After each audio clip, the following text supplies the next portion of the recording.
এখন আপনি চরমনায় সমর্থক হয়ে আপনিও তার নেতার বিরুদ্ধে মিথ্যা ছড়াবেন, এটা পারবেন না। তারা ছড়াক, আপনি পারবেন না, এটা হারাম, জায়েজ নেই, এটা জায়েজ নেই। আপনার চরমনায় হুজুরদের বিরুদ্ধে এই নেই কাণ্ড, অমুক কাণ্ড, তমুক কাণ্ড দেখেন নাই, দেয় না, কিন্তু আপনিও তাদের নেতার বিরুদ্ধে মিথ্যা ছড়াবেন, এটা পারবেন না, এটা হারাম, জায়েজ নেই। কাযযাবাল্লাযীনা মিন ক্বাবলিহিম ফাআতাহুমুল আযাবু মিন হাইসু লা ইয়াশউরুন ফাআযাকাহুমুল্লাহু খিজয়া ফিল হায়াতিদ দুনিয়া ওয়াল আযাবুল আখিরাতি আকবার লাউ কানু ইয়ালামুন। যদি মিথ্যা ছড়ান তাহলে আল্লাহ পাক রব্বুল আলামিন দুনিয়ার মধ্যে লাঞ্ছিত করবেন, অপমানিত করবেন, অপদস্থ করবেন। ফাআযাকাহুমুল্লাহু খিজয়া ফিল হায়াতিদ দুনিয়া, যারা মিথ্যা প্রপাগান্ডা, মিথ্যা ছড়ায়, আল্লাহ পাক তাদেরকে লাঞ্ছিত করেন না। তার মানে এটা তো আল্লাহ পাক দায়িত্ব নিয়েছেন, এটা আল্লাহ পাক ওয়াদা করছেন, আল্লাহ পাক আচ্ছাদন করাবেন তাদেরকে, লাঞ্ছনা, অপমাননা, অপদস্থতা, এটা আল্লাহ পাক আচ্ছাদন করাবেন। তা আপনি কেন তাদের বিরুদ্ধে মিথ্যা বলবেন, মিথ্যা ছড়াবেন? ইসলামী আন্দোলন বাংলাদেশের নেতা কর্মীদেরকে বলবো, মিথ্যা হারাম, অপবাদ দেয়া হারাম, অপবাদ দেয়া, এটা তহমাত দেয়া, এটা কিসাসের আওতায় পড়ে, হুদুদের আওতায় পড়ে। কোনো অবস্থাতেই কাউকে তহমাত দিবেন না। আপনার নেতা কর্মীদেরকে যতই তহমাত দেখ, আল্লাহর কাছে ছেড়ে দেন, আল্লাহ পাক দুনিয়াতে বিচার করবেন, কোনো সন্দেহ নাই। একটু অপেক্ষা করতে হবে শুধু। আল্লাহ পাক ছাড় দেন, ছেড়ে দেন না, আল্লাহ পাক ছেড়ে দেন না, এর ইতিহাস নেই। এর জন্য আমি ইসলামী আন্দোলন বাংলাদেশের নেতা কর্মীদেরকে বলবো, খবরদার মিথ্যা, অপবাদ, সন্দেহমূলক কোনো বক্তব্য, কারোর উপরে দোষ আরোপিত করা ইসলামী আন্দোলন বাংলাদেশের নেতা কর্মীদের চরিত্র হতে পারে না। মিথ্যা বলবেন না, অপবাদ দিবেন না, দোষ চর্চা করবেন না, এটা আপনাদের চরিত্র না। হোসনে জন, একজনের প্রতি ভালো ধারণা করুন, একজনের শুভাকাঙ্ক্ষী হন। কেউ অপরাধ করলে তার জন্য মাগফিরাতের দোয়া করেন, খুশি হয়েন না। যদি আপনি কারোর অপরাধের কারণে খুশি হন, না জানি আল্লাহ পাক আবার আপনাদের মধ্যে সেই অপরাধ সংগঠিত না করেন, বরং তওবা করেন, খুশি হয়েন না। আপনি কি জানেন জিবরিল আলাইহিস সালাতু ওয়াস সালাম যখন শয়তানের পদস্খলনের আযাব দেখতেছিল, সেই অবস্থা দেখতেছিল, বেরি পড়ানো অবস্থা খুবই খারাপ, জিবরিল আলাইহিস সালাতু ওয়াস সালাম কান্নায় ভেঙে পড়েছেন, অস্থির হয়ে গেছেন। আল্লাহ পাক জিজ্ঞাসা করলেন, কি হয়েছে, কেন? আল্লাহ, তোমার এত মুকাররাব হওয়ার পরেও তুমি তাকে লাঠি দিয়ে জাহান্নামে ফেলাইয়া দিছো, আমার ভয় হয় না, আমার জানি কি হয়ে যায়। কাউর খারাপই দেখলে খুশি হওয়ার কিছু নাই, বরং নিজের সমালোচনা করুন, না জানি আল্লাহ আমাদেরকে মাফ করে দাও, আমাদেরকে ক্ষমা করে দাও। আর আল্লাহ যদি কাউকে বিজিত করার ইচ্ছা করেন, তোমার ছাড়াবার দরকার নাই, এটা আল্লাহ পাক ছাড়াইয়া দেবেন, তোমার দরকার নাই, তোমার কিচ্ছু দরকার নেই। এর জন্য ইসলামী আন্দোলন বাংলাদেশের নেতা কর্মীদেরকে চরিত্রবান হতে হবে, আদর্শবান হতে হবে, নীতিবান হতে হবে। আমি অনেক আগের থেকে বক্তব্য দিয়ে আসছি, কোনো যুগে কোনো কালে শুধু ক্ষমতার মাধ্যমে ইসলাম বিজয় হয় নাই, শক্তির মাধ্যমে কোনো ইসলাম বিজয় হয় নাই। শুধু তলোয়ার, তীর, ঢালের মাধ্যমে, রণকৌশলের মাধ্যমে, আধিক্যতার মাধ্যমে, অর্থের মাধ্যমে, জ্ঞানের মাধ্যমে কোনো কালে কোনো জায়গায় ইসলাম বিজয় হয় নাই। ইসলাম বিজয় হয়েছে আল্লাহ পাকের রহমতের মাধ্যমে। কিন্তু আমাদের ঈমান হারা হয়ে গেছে, আমরা আজকে ঈমান অনেক দুর্বল, আল্লাহর রহমতের ভরসাই করি না, বিশ্বাসই করি না। আমাদের ঈমান বারবার দুর্বল হয়ে যায়, আমরা ইস্তেকামতে থাকতে পারি না। ওয়া ইয়াওমা হুনাইনিন ইয আজাবাতকুম কাসরাতুকুম ফালাম তুগনি আনকুম শাইয়্যা। হুনাইনের যুদ্ধে যখন মুসলমানরা চিন্তা করছে আজকে আমাদের এত বিশাল বাহিনী আর কাফেররা মাত্র 4000, আমাদের সাথে কোনো অবস্থাতেই পারবে না, কিন্তু মুসলমানরা প্রথম অবস্থায় হারছে না জিতছে? জন্মের হারা হারছে, যা চিন্তাও করতে পারবে না কেমন হারা হারছে। আল্লাহ পাক কি বললেন? যখন তোমাদের আধিক্য, তোমাদের আশ্চর্য দেব, ওজব নিয়ে আসছে তোমাদের মধ্যে, আমরা জিতবো, আমাদের জিত ফিরায় কে? ফালাম তুগনি আনকুম শাইয়্যা। কোন উপকার হয় নাই তোমাদের আধিক্যতায়, লাভ হয় নাই। ইসলামী আন্দোলন বাংলাদেশের প্রত্যেকটা নেতা কর্মীদেরকে আল্লাহর উপর ভরসা রাখতে হবে, এই ঈমানকে মজবুত করেন, তাকওয়ার উপরে থাকতে হবে, আল্লাহর রহমতের ভরসা করতে হবে এবং বিশ্বাস করতে হবে আল্লাহ পাক বদরের ময়দানে স্বল্প সংখ্যক মুসলমানদেরকে বিশাল কাফের বাহিনীর বিরুদ্ধে যদি বিজয় করতে পারেন, সেই মাওলা ইসলামী আন্দোলন বাংলাদেশের স্বল্প সংখ্যক এই কর্মীদেরকেও বিশাল বাহিনীর বিরুদ্ধে বিজয় করতে পারেন। সময় তো আসতে হবে ভাই, কথা কয় না। জোয়ার আসার সময় আছে কি নাই? আগে আপনি জোয়ার করবেন কিভাবে? ভাটা হওয়ার সময় আছে, এর আগে করবেন কিভাবে? সূর্য ওঠার সময় আছে, সেটা আল্লাহ পাকই ভালো জানেন। সূর্য ডোবারও সময় আছে, মানুষ জন্ম হওয়ারও সময় আছে। ইসলাম হুকুমাত কখন কোন জায়গায় কায়েম হবে সেটার সময় আছে কি নাই সেটা কে জানেন? পাগল হয়ে গেছেন কেন? অস্থির হয়ে গেছেন কেন? ইন্নাল্লাযীনা ক্বালু রাব্বুনাল্লাহ সুম্মা ইসতাকামু, যারা ইস্তিকামতের উপর থাকবে, ইস্তিকামত। ইসলামী আন্দোলন বাংলাদেশ কি চায়? আল্লাহর জমিনে আল্লাহর হুকুমাত কায়েম করতে চায়। ইসলামী আন্দোলন বাংলাদেশ কি চায়? শরিয়া আইন বাস্তবায়ন করতে চায়। কবে হবে জানি না। ইসলামী আন্দোলন বাংলাদেশ চায় আল্লাহর জমিনে আল্লাহর হুকুমাত কায়েম হোক, এর জন্য তার উৎসর্গ করবে সব। ইসলামী হুকুমাত কবে হবে? আগামী বছর বলেন, 12 বছর পরে, 100 বছর পরে, 1000 বছর পরে? আমি জানি না, আপনি জানলে বলেন, আমি জানি না। আমি চাই ইসলামী হুকুমাত হোক, ইসলামী হুকুমাতের জন্য সব কিছু উৎসর্গ করব, কারণ আমাদের জান মাল আল্লাহ পাক ক্রয় করে নিয়ে গেছেন। ইন্নাল্লাহা আশতারা মিনাল মুমিনিনা আনফুসাহুম ওয়া আমওয়ালাহুম বিআন্না লাহুমুল জান্নাহ ইউকাতিলুনা ফি সাবিলিল্লাহি ফায়াকতুলুনা ওয়া ইউকতালুন। ইন্নাল্লাহা আশতারা মিনাল মুমিনিনা আনফুসাহুম ওয়া আমওয়ালাহুম বিআন্না লাহুমুল জান্নাহ। ক্রয় করেছেন, নিশ্চয়ই ক্রয় করেছেন আল্লাহ মুমিনদের জান এবং মালকে জান্নাতের বিনিময়। এটা বিকৃত মাল, আমাদের জান, আমাদের মাল, এটা কে ক্রয় করেছেন? তো এই মাল নিয়ে, এই জান নিয়ে এত টেনশন কেন? এটা তো বিকৃত মাল, এটা বিকৃত হয়ে গেছে।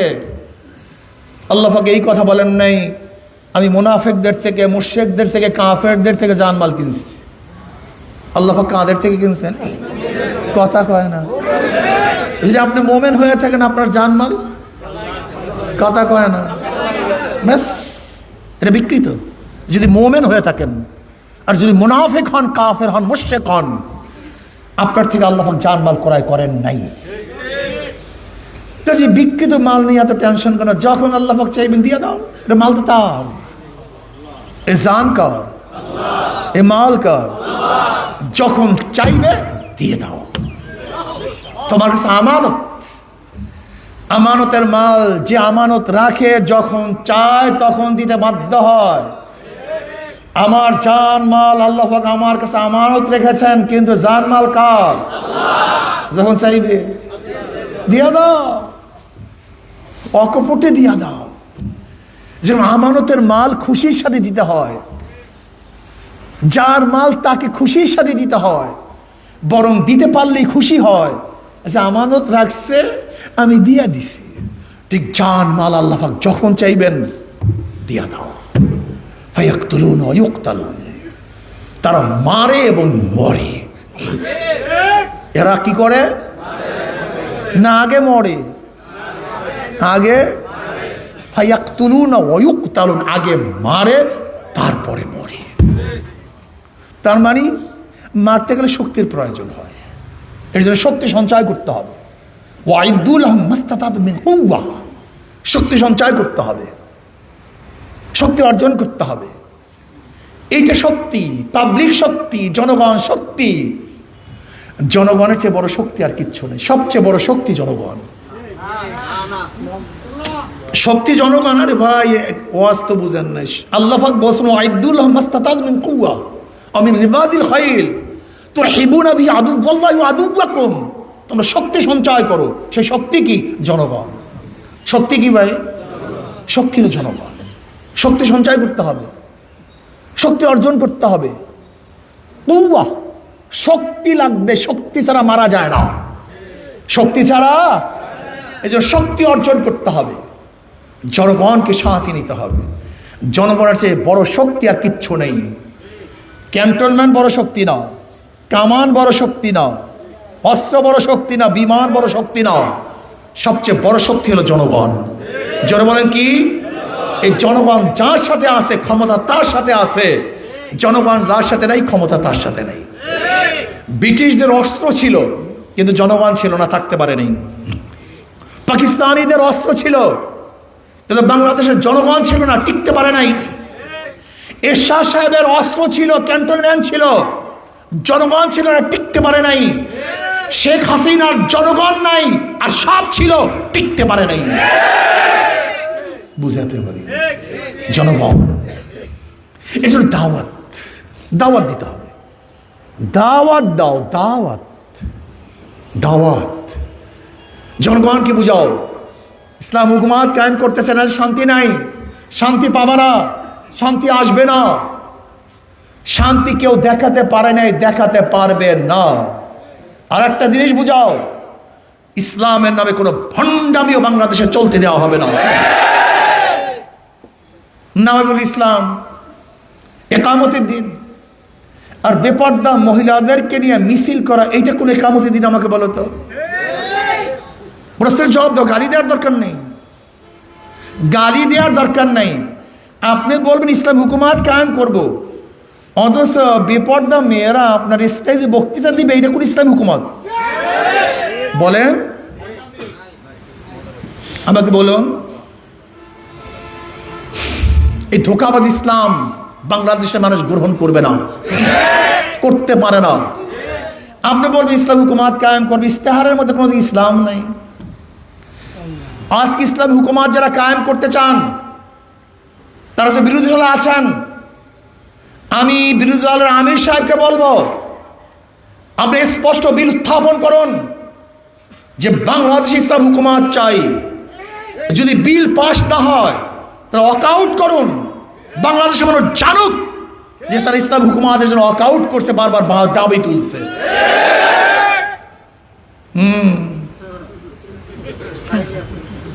এটা ভালো দাবি না? প্রস্তাবটা ভালো না? এটা প্রস্তাব, আপনারা এটা করুন। আমি বিরোধী দলের প্রধানকে বলবো, আপনি ইসলামী হুকুমাত কায়েম করার জন্য, শরিয়া আইন বাস্তবায়নের জন্য বিল উত্থাপন করুন।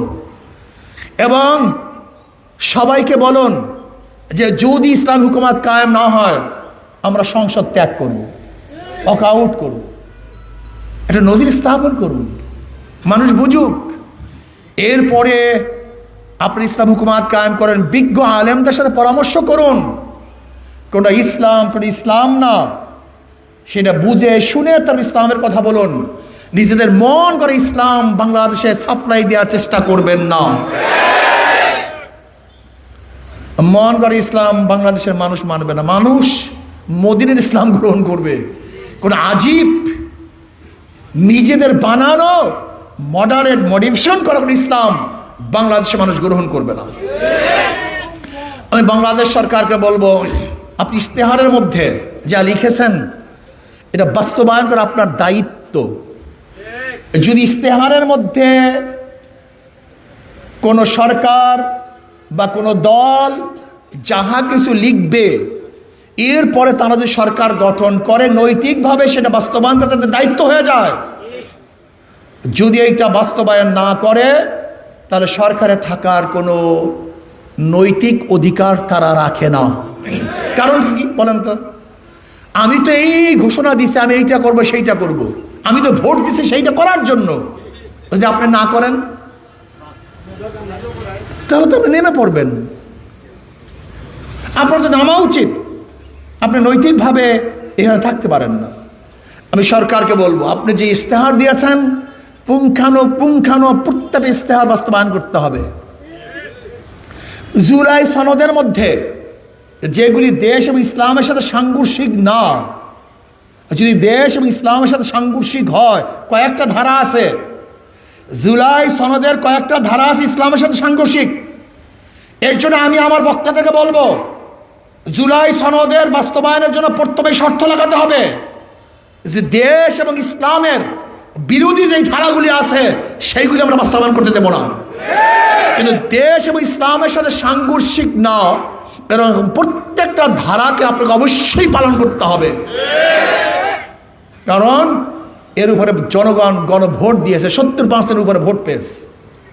যেরকম আপনি ভোটের মাধ্যমে সরকার গঠন করেছেন, ঠিক ওই ভোটাররাই জুলাই সনদ বাস্তবায়নের জন্য ভোট প্রদান করেছে।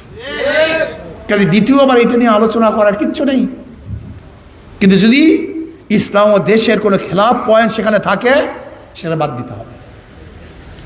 ইসলামী আন্দোলন বাংলাদেশ ইসলাম নিয়ে, ইসলাম হুকুমাত কায়েম করার জন্য ইনশাআল্লাহ চেষ্টা করতেছে, আজীবন করবে, মরণ পর্যন্ত করবে ইনশাআল্লাহ। আপনারা রাজি আছেন না ইনশাআল্লাহ? এর জন্য শর্ত হলো ঈমানের সাথে, ইখলাসের সাথে, হিম্মতের সাথে 5 ঔষধ 3 সবক 3 শর্ত ঠিক মতো পালন করবো, আনুগত্যতা করবো। আনুগত্যতা ছাড়া কোনো কাফেলা বিজয় অর্জন করতে পারে না। আর আমাদের মধ্যে দোষ হয়ে গেছে, দৌড় চর্চা করতে করতে আমাদের নিজের সংগঠনের কাউকেও যদি পছন্দ না করি, আমি বেনামে তার বিরুদ্ধে সমালোচনা করা শুরু করি। আল্লাহ মাফ করুক, আজকে তুমি যাদেরকে বেনামে সমালোচনা করো, আল্লাহ পাক একদিন না একদিন আল্লাহ মাফ করুক, তোমার চরিত্র জাতির সামনে উন্মোচন করবে। তখন তোমার কেমন লাগবে? হারাম কবিরা গুনার মধ্যে লিপ্ত হচ্ছ আর ইসলামী হুকুমাত কায়েম করবা, এটা কোনোদিন সম্ভব না। এর জন্য চরিত্রকে গঠন করুন, আখলাকি হন, ইসলাম অনুযায়ী চলেন, আল্লাহকে ভয় করেন। আমরা সবাই গুনাহগার, কুল্লুকুম খাত্তাউন। আল্লাহর কাছে দোয়া করেন, মাওলা আমাদের গুনাহ মাফ করে দেন, আপনি সত্তার, আমাদের গুনাহকে প্রকাশ করিয়েন না। যেন কিয়ামতের ময়দানও দুনিয়াতে গোপন রাখছেন, কিয়ামতের ময়দান আমাদের গুনাহকে গোপন রাখিয়েন। এই আল্লাহকে ভয় করেন। যদি আল্লাহ পাক রব্বুল আলামিন কাউকে বিজিত করতে চান, অত ইজ্জু মান তাশা ওয়া তুযিল্লু মান তাশা বিয়াদিকাল খায়র, হাজার চেষ্টা করলেও আপনি সম্মানিত হতে পারবেন।